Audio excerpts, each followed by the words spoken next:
लियाकत अली खान से लेकर इमरान खान तक रिलीजियस फैक्शंस ने कौन सी परफॉर्मेंस दिखाई है? ज़िया के दौर में रेडिकलाइजेशन में उन्होंने परफॉर्मेंस दिखाई है। नहीं सर, नहीं दिखाई। क्या हो गया आपको? मैं ओरिजिनल इस्लाम के ज़िया की पूजा पाठ कर रहे थे लोग, इतने दीनी होते तो ज़िया होता उनके ऊपर। हिस्ट्री ऑफ पैलेस्टाइन, कनाना से लेके ज़ियाउल हक तक सिर्फ एक कौम है, एक मुल्क है जिसने फलस्तीन पे बम गिराए हैं जहाज से, वो ज़ियाउल हक है और पाकिस्तान है। वो समझ रहे हैं? हमने ऑफिशियल फलस्तीन पे बॉम्बिंग किया अपने जहाज ले जाके। जी, तो आपने साहिल अदीम साहब की एक वीडियो देखी, एक बहुत बड़ा तारीखी झूठ उन्होंने बोला और इसी को हम आपके सामने पेश करने जा रहे हैं। इस वीडियो का कुछ हिस्सा आगे भी चल के दिखाएंगे। असल में ये अपनी वॉमिटिंग कर रहे थे मौलवियों के ऊपर कि उन्होंने कुछ नहीं किया, लेकिन वो करते करते जब इनका गटर खुला तो उस गटर के अंदर से ये झूठ की बदबू निकली कि पाकिस्तान में जो जनरल ज़ियाउल हक है उसके दौर में भी कोई दीनी काम नहीं हुआ, बल्कि ये मामला हुआ कि ज़ियाउल हक ने ऑफिशियली जो है ना, समझ लें पाकिस्तान पहला ऑफिशियली मुल्क है दुनिया का, इसराइल भी नहीं है, वो वीडियो का पार्ट अभी आगे भी दिखाएंगे, जिसने अपने फाइटर जेट्स को यूज़ करके फ़लस्तीन के अंदर बम गिराए। ये एक बहुत बड़ा झूठ है। इसके लिए हम आपको सजेस्ट करेंगे आप गूगल को भी चेक करें, AI को भी चेक करें, जिसको मर्ज़ी चेक करें। एक रेफरेंस हम आपकी स्क्रीन पे भी लगा देते हैं। जब हमने पूछा ऑनलाइन रिसोर्सेज से तो पता चला कि पाकिस्तान ने कोई ऐसे बम फ़लस्तीन में कोई नहीं गिराए, वहाँ पाकिस्तान की एयरफोर्स भी यूज़ नहीं हुई। और उससे भी बड़ा इनका झूठ, इन्होंने कहा जी ज़ियाउल हक उस वक्त था, समझ लें लीड कर रहा था पाकिस्तान को, हालांकि ज़ियाउल हक 1970 के अंदर ब्रिगेडियर था, एज ब्रिगेडियर जॉर्डन को असिस्ट करने के लिए वहाँ पे गया था। ठीक है, तो ज़ियाउल हक का कोई पार्ट एयरफोर्स से भी नहीं था, वो एज अ ब्रिगेडियर वहाँ पे गया था जॉर्डन के अंदर ऑपरेशन ब्लैक सितंबर को कंडक्ट करवाने के लिए या असिस्ट करने के लिए। उसके अंदर डायरेक्ट फ़लस्तीन के ऊपर भी कोई बॉम्बिंग नहीं हुई, उसके सबूत भी हमने आपके सामने लगा दिए।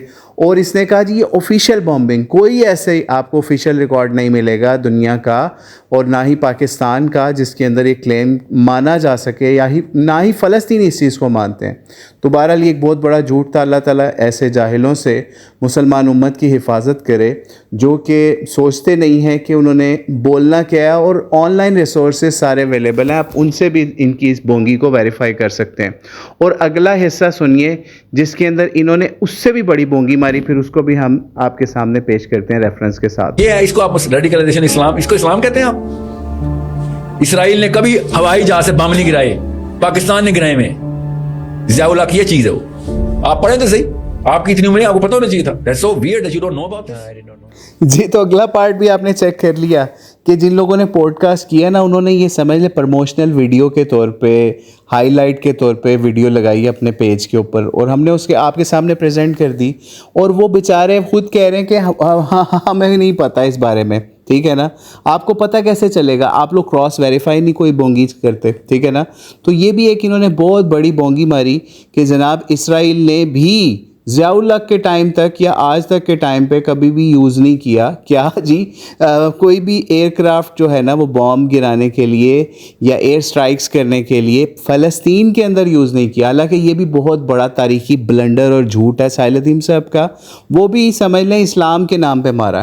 पहली बोंगी क्या मारी जनाब, वो उसको ब्रिगेडियर से जनाब उन्होंने पाकिस्तान का हुक्मरान बना के शो कर दिया था कि उसने अटैक करवाए थे, बॉम्बिंग करवाई थी। और अभी फिर उस पर ये बात कह रहे हैं कि इसराइल का दिफा हो रहा है।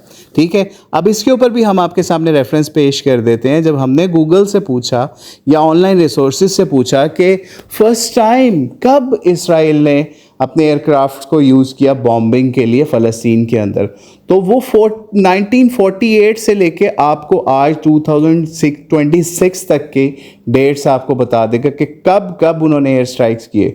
उनकी एयर स्ट्राइक्स की वीडियोस हैं बाकायदा कि, और इवन उनके पुराने फाइटर जेट्स से लेके आज तक के फाइटर जेट्स आपको नज़र आ जाएंगे कि कौन कौन से वो फाइटर जेट्स जो हैं वो आज भी F-35, F-16, ये इससे भी पहले की टेक्नोलॉजीज़ जो हैं उनके ज़रिए से वो फ़लस्तीन के अंदर एयर स्ट्राइक्स कर रहे थे। 1948 से लेके 2026 तक हर टेक्नोलॉजी वो इसराइल वाले फ़लस्तीन के अंदर यूज़ कर चुके। लेकिन साहिल अदीम साहब इससे भी जाहिल हैं।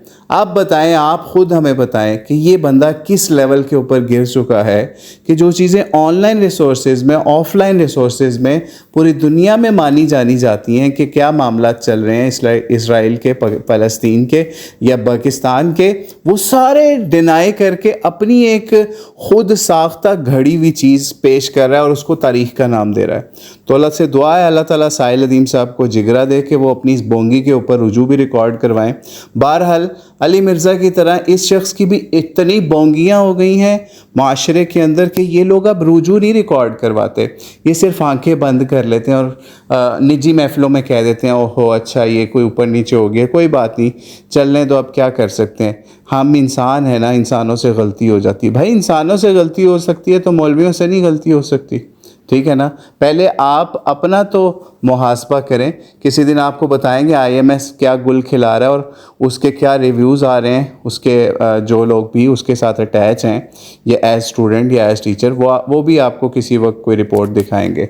फिर आपको पता चलेगा कि मौलवियों के ऊपर दिन रात ज़ुबान दराजी करने वाले भाई साहब, जिनको हम भी बड़ा सपोर्ट करते रहे हैं, हमारी कई वीडियोज़ हैं, 1 दर्जन के करीब वीडियोज़ हैं, जिसको चाहिए वो हम दिखा सकते हैं। चंद दिनों, चंद महीनों पहले की वीडियोज़ आपको दिखा सकते हैं जिसमें हमने साहिल अदीम की सपोर्ट की हुई है। लेकिन ऐसी सपोर्ट करें अब हम, आप बताएं हमें कि हमें इस बोंगी के ऊपर इसकी सपोर्ट करनी चाहिए या इसको डिबंक करके इसको दिखाना चाहिए कि भाई इल्म हासिल करके फिर ज़ुबान खोला करो। और ऐसे पॉडकास्टरों को भी हमारी रिक्वेस्ट है क्रॉस वेरीफाई करके ना कट टक लगा के फिर अपलोडिंग किया करें ताकि आप लोगों की भी कुछ ज़िल्लत वाला मामला ना हो।